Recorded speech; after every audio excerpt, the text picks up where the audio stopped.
જય હિન્દ મિત્રો. Police પાઠશાળા YouTube channel પર આપ તમામ મિત્રોનું ફરીથી સ્વાગત છે. તો ખૂબ જ અગત્યનો ટોપિક છે મિત્રો. જો આ વિડીયો બોર્ડ સાથે આપણો લાસ્ટ હોઈ શકે છે, કેમ કે હવે ટ્રેનિંગની ડેટ આવી ગઈ છે, એટલે લગભગ ટ્રેનિંગમાં આવી રીતે બોર્ડ પર એક્સપ્લેન કરીને વિડીયો ન બનાવી શકું, પણ જેટલું બનશે એટલું માહિતી તમારા જોડે પહોંચાડવાનો પ્રયત્ન કરીશ ટ્રેનિંગમાંથી પણ. એટલે તમને જે ક્વેશ્ચન હોય તે તમે કમેન્ટમાં પૂછી શકો છો. તો આજે સૌથી અગત્યનું ટોપિક છે કે કોન્સ્ટેબલ પાર્ટ એમાં 40% કેવી રીતે લાવવા. હવે ઘણા મિત્રોને કેવું થયું હતું, ગયા વખતે રનિંગ બી પાસ કરી લીધી, પાર્ટ બી માં બી સારા માર્ક્સ હતા, 80 માર્ક્સ 70 માર્ક્સ એવા માર્ક્સ હતા, પરંતુ એ લોકોને પાર્ટ એમાં 40% જ નતા આવ્યા. 80 માર્ક્સનું હતું પાર્ટ એમાં, એમાંથી 40% એટલે 32 માર્ક્સ લાવવાના હતા. 80 માંથી 32 લાવવાના હતા, એમાંથી ઘણા બધા જણના આવ્યા જ નહીં. એમાં ડેટા બી આવ્યો હતો, એમાં ખાસા એવા લોકોના માર્ક્સ પાર્ટ બી માં સારા હતા, પરંતુ પાર્ટ એના કારણે લોકો ક્યાંક ને ક્યાંક રહી ગયા હતા. તો જે લોકો બી રહી ગયા હતા એ લોકો માટે આ વિડીયો ખાસ છે. જે લોકોનું મેથ્સ રીઝનિંગ સારું છે અને પાર્ટીમાં માર્ક્સ થઈ જાય છે, એ લોકો બી એકવાર જોઈ લે તો એમને બી ફાયદો થશે. પણ જે લોકોને પાર્ટીમાં આમ ગયા વખતે નતા થયા તો અત્યારે બી હાર્ડ પડે છે, તો એમના માટે આ વિડીયો ખાસ છે. તો જરૂરથી એ લોકો લાઈક કરજો અને આ વિડીયોને શેર કરી દેજો, અને ચેનલ પર તમે નવા હો તો એકવાર સબસ્ક્રાઇબ કરી દેજો. તો મિત્રો 32 માર્ક્સ લાવવા 80 માંથી કઈ હાર્ડ નથી, પણ તમે ગયા વખતે કઈ ના કઈ ભૂલ કરી હશે. તો હું મારા અનુભવના આધારે મેં કેવી રીતે માર્ક્સ મેળવ્યા ને એના આધારે હું તમને સમજાવીશ. તો તમે ગમે તો તમે ફોલો કરી શકો છો. તમે પ્રોપર સ્ટ્રેટેજી વાઇઝ ફોલો કરશો ને એટલે 32 માર્ક્સ આરામથી આવી જ જાય. હમણાં વિડીયોમાં હું તમને બતાવીશ કે કેવી રીતે 32 માર્ક્સ લાવી શકાય. તો ચાલો આપણે શરૂઆત કરીએ. તો સૌપ્રથમ મેથ્સમાં જો મેં અમુક ચેપ્ટર અહીંયા લખ્યા છે, રિઝનિંગના અમુક ચેપ્ટર લખ્યા છે અને ગુજરાતીનું લખ્યું છે. હવે ગુજરાતીમાં બી ગદ્યાત ગ્રહણ કેવી રીતે સોલ્વ કરવું એ કોઈને આવડતું જ નથી, કે અમુક લોકો એમ લાઇટ લે છે કે ચલો ગુજરાતી જ છે ને આપણને તો આવડે છે, પણ એની બી સોલ્વ કરવાની એક ટેકનિક છે. હું તમને આ પતી જાય એટલે પછી સમજાવીશ, એટલે છેલ્લે સુધી વિડીયો જોજો. તો મેથ્સમાં જુઓ, સૌથી પ્રથમ ટકાવારી છે, પહેલું જ ચેપ્ટર લખ્યું છે મેં. હવે આમે જેટલા બી ચેપ્ટર લખ્યા છે ને એમાંથી દરેક વર્ષે ક્વેશ્ચન હોય છે. તમે જેટલા બી પેપર છે ને એ ઉપાડીને જોઈ શકો છો. આ ચેપ્ટરમાંથી તમને ક્વેશ્ચન દેખાશે. એટલે જો તમારું મેથ્સ ને રીઝનિંગ નબળું હોય ને તો આ ચેપ્ટર તમારે પહેલા કરવાના. તો શું તમારે 32 માર્ક્સ લાવવાના છે, પાર્ટ બી માં તમારા સારા હોય અને આમાં તમે 40 જેવા બી લઈ આવો અને પાર્ટ બી માં તમારા 80 માર્ક્સ હોય એટલે તમે મેરિટમાં આવી જાઓ. એટલે આ જેટલા બી ચેપ્ટર છે ને એ તમારે પહેલા કરવું જોઈએ, જો તમારું પાર્ટ એ નબળું હોય તો. કરવાના છે બધા જ ચેપ્ટર, હું એવું નથી કહેતો કે આટલા જ ચેપ્ટર કરશો એટલે પાસ થઈ જશો, પણ જે લોકો ઓલરેડી ફેલ થયા છે પાર્ટ એમાં, જેમનું નબળું છે એમના માટે આ છે. તો જેટલા બી ચેપ્ટર છે ને એ ખાસ અગત્યથી કરજો. અમે ખૂબ એનાલિસિસ કરીને ચેપ્ટર લખ્યા છે, બધા પેપર તમે જોઈ લેજો એકવાર. તો ટકાવારીમાંથી દર વર્ષે ને 2 કે 3 ક્વેશ્ચન હોય છે, દર વર્ષે તમે જોઈ લેજો. એટલે અને તમને નથી આવડતું તો એવું નથી કે આખું ચેપ્ટર કરવાનું. જે ટકાવારીના તમે શરૂઆત કરશો ને ચેપ્ટરની એટલે ઈઝી ક્વેશ્ચન હશે, એ તમે કરી લો ખાલી. પર કરો એવું નહીં કે 10 માર્ક્સમાંથી પૂછા તમે 10 છોડી દેવાનું. તો ટકાવારીમાંથી 2-3 બી પૂછાને તમે 1-2 બી આવડી જાય તો તમારું કામ થઈ જશે. એટલે સ્કીપ તો ના જ કરતા. જે લોકો બી મેથ્સ રીઝનિંગથી ડરે છે ને એ લોકો સ્કીપ ના કરતા. જેટલા બી ચેપ્ટર કરો આટલા તો કરી જ લેજો, અને ઈઝી કરી લેશો તો બી ચાલશે. એકદમ અપર લેવલ તમને ના ફાવે તો બેઝિક લેવલનું કરી લેવાનું. પછી છે સાદું વ્યાજ. જો અહીંયા મેં ચક્રવૃદ્ધિ વ્યાજ નથી લખ્યું. ચક્રવૃદ્ધિ વ્યાજ થોડુંક હાર્ડ પડે છે, પણ સાદું વ્યાજ એટલું હાર્ડ નથી, અને આમાંથી બી ક્વેશ્ચન હોય છે એક બે. એટલે આ તમે કરશો ને ચેપ્ટર એટલે આમાંથી તમને ક્વેશ્ચન જોવા મળશે જ. પછી છે ઝડપ અંતર. આ જેટલા બી ચેપ્ટર લખ્યા છે એમાં તમે બેઝિક કરી શકો છો. જો એકદમ હાર્ડ લેવલનું તમને ના ફાવે તો એ તમે છોડી દેવાનું, પણ બેઝિક કરી લેજો.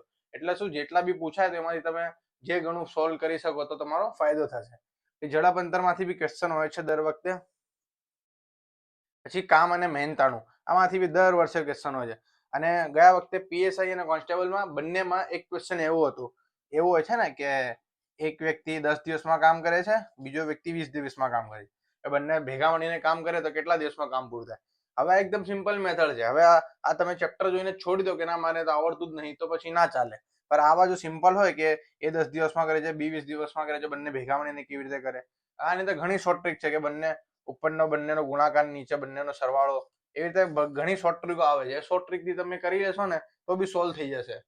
બહુ ઓછા સમયમાં ચેપ્ટર તૈયાર થઈ જાય. એટલે એકવાર જોઈ લેજો આ વાળી રીત, અને તમે જોઈ લેજો 2025માં બંને પેપરમાં છે, પીએસઆઈમાં બી છે, કોન્સ્ટેબલમાં બી છે. સેમ આ જ મેથડનો, ખાલી રકમ જ બદલાય છે. એટલે આવા દાખલા તમે શોધીને કાઢો, તમે પોતે બી એનાલિસિસ કરો. હું તો આ બધું એનાલિસિસ કરીને જ આવ્યો છું. એટલે તમે પોતે બી એનાલિસિસ કરો અને જુઓ કે કયા દાખલા સેમ પેટર્નના હોય છે, અને એ દાખલા તૈયાર કરો તો શું તમારા માર્ક્સ કવર થઈ જાય. પછી છે સરેરાશ. સરેરાશ બી ખૂબ અગત્યનું ચેપ્ટર, જેમાંથી બી દર વર્ષે ક્વેશ્ચન હોય જ છે. પછી સાદુરૂપ, આના ઘણા બધા ક્વેશ્ચન હતા ગયા વખતે સાદુરૂપના, કે કાઉન્ટ્સમાં તમને રકમ આપેલી હોય એ સોલ્વ કરવાનું, પછી વર્ગમૂળ, ઘનમૂળ ને એવા બધા સિમ્પલ સાદુરૂપ આપવાનું હોય ને એવા હતા. ગુણાકાર, સરવાળા અને ભાગાકાર એવા ક્વેશ્ચન બી ઘણા બધા હતા. તો આ તો ઈઝી જ છે. આમાં ઘણા બધા ક્વેશ્ચન હતા, 3-4 ક્વેશ્ચન હતા. પછી લસાગુસાના બી 2-3 ક્વેશ્ચન હોય જ છે. અને આ તમે શીખશો એટલે આવડી જશે એવા જ ચેપ્ટર છે. હાઉસ સ્કીપ તો ના જ કરતા. પછી રીઝનિંગ ની વાત કરીએ આપણે, તો જો આ સૌથી આ ડીઆઈ આ જ તમને પાસ કરાવશે. જો તમને રીઝનિંગ નહીં આવડતું, મેથ્સ નહીં આવડતું, ઈઝી છે, તો આ તમને પાસ કરાવી શકે છે. આ 15 માર્ક્સનું હતું ગયા વખતે. આ વખતે કેટલા માર્ક્સનું છે એ તો નહીં ખબર, હવે જેટલું બી પૂછે, પણ મિનિમમ જો 2 ડીઆઈ બી પૂછે ને તો 10 માર્ક્સ થઈ જાય છે. અને આમાં તમે આને તૈયાર કરો ને તો 15 માંથી 15 મેળવી શકો છો, એવું ચેપ્ટર છે. કેમ કે આમાં બધી ફિક્સ મેથડ હોય છે. 5 દાખલા હોય ને તો 1 ટકાવારીનો હોય, એક આવી રીતે 5 અલગ અલગ હોય છે. એ તમે કરશો ને એટલે તમને આવડી જ જશે. એટલે 15 માંથી 15 બી મેળવી શકો છો અને 10 બી મેળવી શકો છો. તો ડીઆઈ ખાસ કરજો, આ ખૂબ અગત્યનું ચેપ્ટર છે અને 3 સ્ટાર આપી દઈશ. પછી બેઠક વ્યવસ્થા, આ ચેપ્ટર બી દરેક કોન્સ્ટેબલ પીએસઆઈમાં હોય ને હોય જ છે. એટલે ખાસ કરજો બેઠક વ્યવસ્થા. બંને કરી લેવાની. આમાં જે હરોળમાં બેસે છે એ વાળી બી અને વર્તુળમાં બેસે છે એ વાળી બી, જેટલી બી મેથડ હોય એ કરી લેવાની. પછી લોહીના સંબંધ, આ બી હોય જ છે.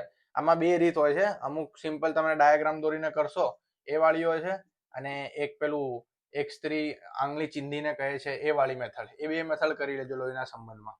પછી શ્રેણી, આ બી ખૂબ અગત્યનું છે. આમાં બી 3 ક્વેશ્ચન 4 ક્વેશ્ચન હોય છે શ્રેણીના, અને સિમ્પલ જ હોય છે. તમે આમ ગેપ કાઢશો ને એનાથી બી થાય. જે બી પેટર્ન બનતી હોય એમાં ઈઝી જ પેટર્ન છે. ગયા વખતે તો લગભગ એવી કઈ હાર્ડ હતી ને, ઈઝી જ હતી. એટલે શ્રેણી બી કરી લેજો. પછી કોડિંગ ડીકોડિંગ, આ બી અગત્યનું ચેપ્ટર છે. આમાં ગયા વખતે ઘણા બધા ક્વેશ્ચન હતા. આ 1-2 હતું પેલું જરવાળિયું ને એવું બધું. હવે એ કોઈને નહીં આવડ્યું તો એ સ્કીપ કરી દેવાનું. એવું એ કોઈને ના આવડ્યું તો જે હાર્ડ હશે એ બધાને નહીં જ આવડે, એટલે સ્કીપ કરતા શીખવાનું, એ સ્કીપ કરી દેવાનું.